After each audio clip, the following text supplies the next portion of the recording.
Hey everybody. Okay, so I just wanted to I haven't really made a war video yet, and the main reason why is because of the fact that everybody knows Ron Paul's main position on the war, and I think that's one of the main things that captures Democrats and liberals to his cause. That's how it captured mine. You know, I was really adamant about my liberal beliefs, but it wasn't until I heard it was on MSNBC. Never even heard of the guy before, and I'm watching the Republican debate, and they all sound the same. And then here he is, like non-interventionist foreign policy, and I was like, what the heck?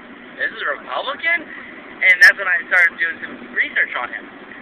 So that's the thing that drew me to him, but that's not necessarily why I'm voting for him. I mean, there's certain pro-war candidates I would rather have in office than, let's say, Hillary Clinton.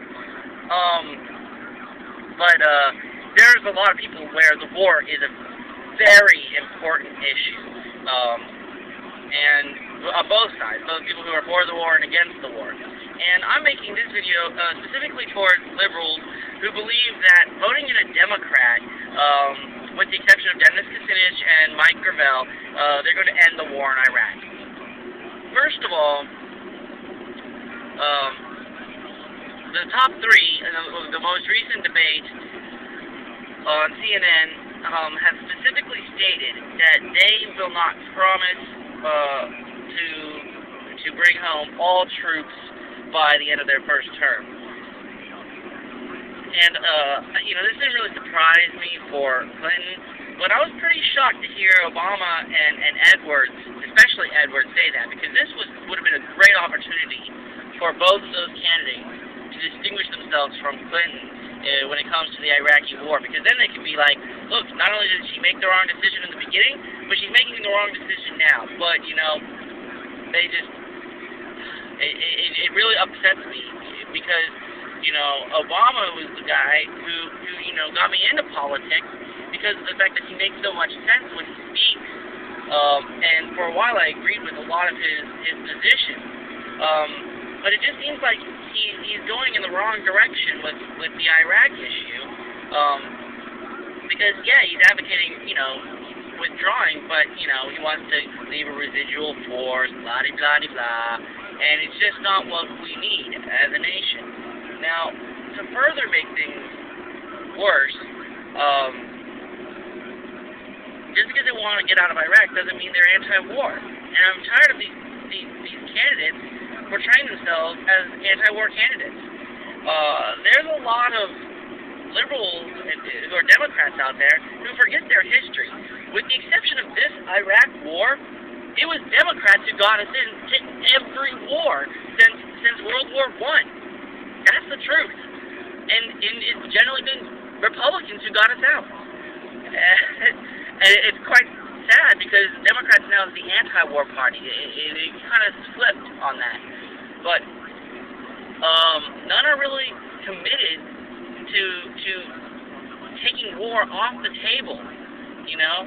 At least Obama finally said in one of his speeches that he will not use preemptive nuclear force against Iran, which I applaud him for. But you know, he still wants the same business as usual, as Mike Gravel likes to put it. It's still going to be the same bullcrap. You know, we're going to have an interventionist foreign policy, whether it's fighting somebody else's war to like protect Israel, or whether it's doing humanitarian efforts by the government instead of through volunteering and private organizations.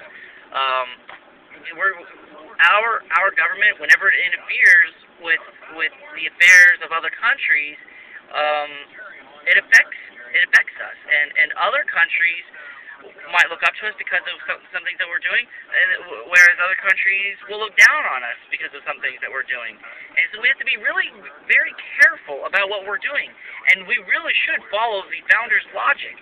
If we had continued and have always used a non-interventionist foreign policy throughout all of our history, 9/11 probably never would have happened, because there would have been no hatred towards our country. As many people have said, you know, both not only Ron Paul but the CIA and Osama bin Laden himself, they don't hate us because of our freedoms. They hate us because we're over there. And if you voted in a Democrat, we're still going to be over there. We might not be in Iraq, but we're going to be in other countries, you know, putting our nose where it doesn't belong. And there will be consequences for those actions. And we're always going to inspire hatred unless we get out of those countries, in every country around the world, and start minding our own business when it comes to foreign policy. Now, I'm not in any way, shape, or form advocating isolationism, and I'm tired of hearing all these pundits saying that Ron Paul, Dennis Kucinich, and Mike Gravel are isolationists. They're not. They like free trade. They like the idea of communicating and talking and negotiating and trading with all of our, not only our neighbors, but every country around the world.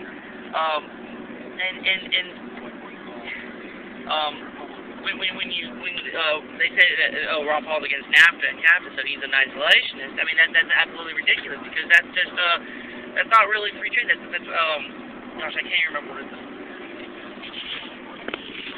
Okay, I had a brain fart there. It's regulated free trade, and that's not true free trade. So yeah, isolationism it is also a form of protectorism. That's like North Korea. You know, they don't want any part of the world, like anything to do with any part of the world. So I'm really sick and tired of all these pundits saying that the best candidates are isolationists, and the only reason why they're doing it is so that way they can scare the American people into thinking that they're bad candidates because of their beliefs, when all they want to do is follow the founding fathers' logic. So, for you liberals out there, you need to vote. If you have to vote a Democrat, vote in Mike Gravel or Dennis Kucinich. But really, you should vote Ron Paul, because he has the best chance of winning, and he makes a lot more sense on a lot of issues. But just don't be dumb and vote for Hillary Clinton, or the other candidates for that matter. All of them are fakes when they say they're anti-war. They're not anti-war. All they're doing is basically saying they're against the Iraq war just to appeal to 70% of Americans who want out. We're tired of it, so they're doing the right thing by following what the people want, but at the same time, they're not sticking to their convictions, you know? I'm sure Hillary Clinton still wants us to be there. That's why she's not committing.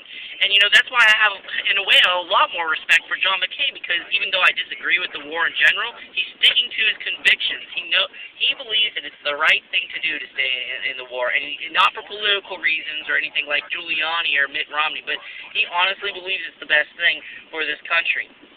Hillary Clinton, she was for the war, and just recently she's against it, but not completely against it, so that way she can appeal to the American people. If she said she was still for the war, she'd be lower than Dennis Kucinich. Everybody would hate her. And so it's only this fact that she's trying to portray herself as an anti-war candidate that she's able to get the popularity that she's getting. So, liberals, anti-war people, seriously, Ron Paul, Dennis Kucinich, Mike Gravel, don't fail me.